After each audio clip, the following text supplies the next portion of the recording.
नमस्कार भैया, नमस्कार। अभी जो सर जी हमारे बताए आप लोग को कि 10,000, 25,000 चाहे 3,000 मिलेगा, क्या आप लोग जानना चाहते हैं कि कैसे मिलता है जी, कहाँ से पैसा आता है?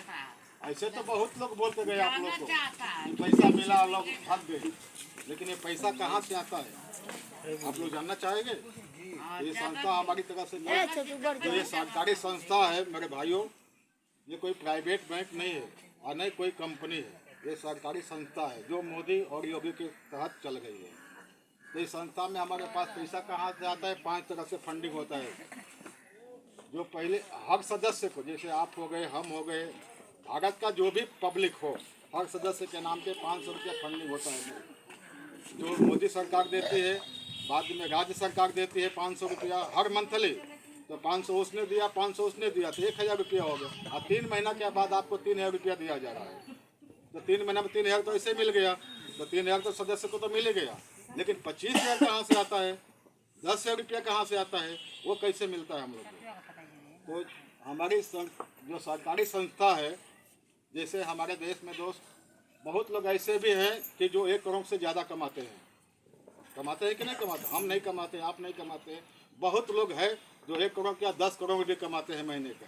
तो हमारी सरकार ने उन पे इनकम टैक्स लगा दिया है। ठीक है सर। तो इनकम टैक्स लगाने का मतलब ये समझे कि वो अपना सरकार हमारी ये बोलती है गवर्नमेंट कि आपको 1 करोड़ रुपया कमा रहे हो तो उसको आपको टैक्स देना पड़ेगा। यदि आप हमारे NGO में अगर अपना 2% दान कर दोगे तो हम आपके इनकम टैक्स में 10% का छूट दे देंगे। तो कुछ पैसा वहाँ से हम लोग को आ जाता है NGO के पास। और दूसरी बात, तीसरी फंडिंग हमारे लोग की हो जाती है सर जी, जो फॉरेन कंपनी है, फॉरेन कंपनी, विदेशों company, forum 80G, 12, 80G, NITI Aayog के तहत कुछ पैसा फॉरेन कंपनी से आता है जो कि गरीबों में बांट दिया जाता है। और चौथा फंडिंग हम लोग को होता है जैसे गवर्नमेंट का जो समाज कल्याण के तहत जो बजट पेश होता है, तो कुछ केंद्र सरकार बजट पेश करती है, कुछ राज्य सरकार बजट पेश करती है, कुछ हमारी NGO अपनी बजट लेके जाती है, उसको बात रखा जाता है, कुछ पैसा वहाँ से भी आता है। और जो हमारे देश में राज्य हो चाहे कहीं भी ऑल इंडिया के अंदर जो भी कहीं फैक्ट्री लग गई हो, तो जो राज्य सरकार है वो बोलती है कि हमारा पर्यावरण दूषित हो जाएगा, रोड खराब हो जाएगी, तो उसमें से अच्छा है कि पहले आप NGO में 2% डोनेशन दो, उसके बाद ही हम आपकी कंपनी को लाइसेंस दे दें कि यहाँ कंपनी बैठाइए। तो इस तरह से दोस्त हमारे पास पैसा 5 तरह से आता है जो हमारे गरीबों आदमी में बांटा जाता है।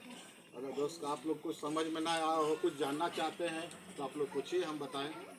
कुछ भी आप लोग को डाउट है पूछिए, हम लोग बताएं, जो भी आपके दिमाग में हो। तो ये 20 लोग का अनिवार्य ग्रुप करना, उससे नीचे हो तो जी सर जी, अनिवार्य नहीं है। नहीं मतलब नीचे अगर मान लो 10-15। जी सर, यदि आपने 10 का, जैसे आपने 10 का बना दिया, 10 आदमी को 3,000 रुपया मिलेगा, लेकिन ग्रुप तो आपने बनाया है तो आप वो तो ठीक है, हम जो जोड़ना चाहते हैं उसकी बारे में बात कर रहे हैं। मान लें हमारे पास अभी क्षमता है 10 ही आदमी का जोड़ने की, तो 10,000 मिलेगा सर जी आपको। वही पूछ रहा हूँ। और अकेले भी आप जुड़ सकते हैं, लेकिन ये जो प्रोडक्ट बनाने की बात हो गई है ये हम आपको नहीं दे पाएंगे। जो हमारी माता बहनें यहाँ बैठी है, जो हमारी माता बहनें पर सरकार ने योजना क्यों चलाया है यहाँ कि 20 को क्यों ग्रुप मांगती है कि जो हमारे गांव के जो महिला है किसी के खेतों में काम कर रही है 8 घंटा, उसकी 200 मजदूरी समय पे नहीं मिल पा रही है। यदि वो अपने घर पे रह के अगर 200-300 रुपया कमा ले तो इससे अच्छा बेहतर और क्या हो सकता है मेरे भाई। इसीलिए वो समूह बनाती है। समूह बनाएगी तो हमारी गाड़ी संस्था की आएगी और आपको सामान देगी बनाने के लिए। और समूह नहीं बनाएंगे तो सामान नहीं देगी, आप उसका बेनिफिट लेंगे लेकिन सामान आपको नहीं दिया जाएगा। समूह बनाएंगे तो ही अगर आप रहते हैं तो अकेले जा करके सामान ला करके बनाना पड़ता है, फिर पहुँचाना भी पड़ता है। सीखेंगे तभी ना बनाएंगे आप, जब ग्रुप होगा तभी उसका फायदा ले सकते हैं आप। ट्रेनिंग के लिए वो ग्रुप में से एक आदमी को जाना पड़ेगा। जी नहीं, हमारे ट्रेनर है जो पेमेंट ले गई है, संस्था हमारी पेमेंट दे गई है। जो लेडीज है उसको 7,500 रुपये देती है, जो स्कूटर ले चुकी है उसी को हम लोग ट्रेनर बनाते हैं। वहाँ आके ट्रेनिंग दिलाएगा जी, वो जी यहाँ पे आके वो ट्रेनिंग, वो आके उसकी मजबूरी है, उसको पेमेंट दिया जा रहा है एरिया बाई एरिया। मतलब बताया गया है कि आपको इस गांव से इस गांव में आपकी ड्यूटी है, पूरे महीना तक उसका ड्यूटी है। जैसे जैसे हम लोग की ड्यूटी है, यहाँ पे हम लोग को कोई फायदा नहीं, हम लोग यहाँ फार्म नहीं ले आए, हम लोग समझाने के लिए आए हैं। यदि आप समझिए, संतुष्ट होइए, ऑनलाइन चल गया, दुनिया ऑनलाइन हो गया, मोबाइल पे गूगल पे चेक कीजिए, अगर संस्था हमारी सही है तो इनवाइट कीजिए, रीना दीदी है, भाई साहब हैं, आप उनसे फार्म भरवा लीजिए जगह जगह, क्योंकि हम लोग को उसका पैसा मिलता है। जिसको भी बाइक मिल गया उसकी तनख्वाह फिक्स हो गई है, हम लोग को सैलरी मिल गई है, तो हम लोग चाहते हैं जितना आप लोग जुड़ेंगे उसका फ़ायदा हम लोग को भी मिलेगा, जितना आपको मिलेगा उतना हम लोग को भी मिलेगा।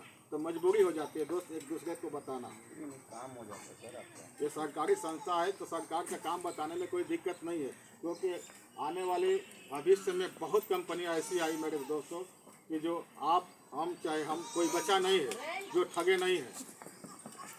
लेकिन संस्था अच्छा लगा, हम लोग काम किए और अच्छा उसका परिणाम निकलेगा। हम लोग चाहेंगे कि आप लोग भी काम करिए, इसका फ़ायदा उठाया जाए।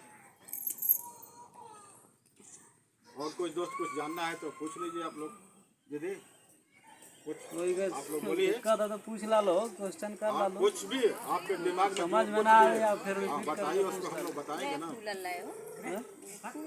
दस रुपया ना जमा करें, वो जीविका वाला दीदी अलग है, वो भी जीविका वाला सही बात है।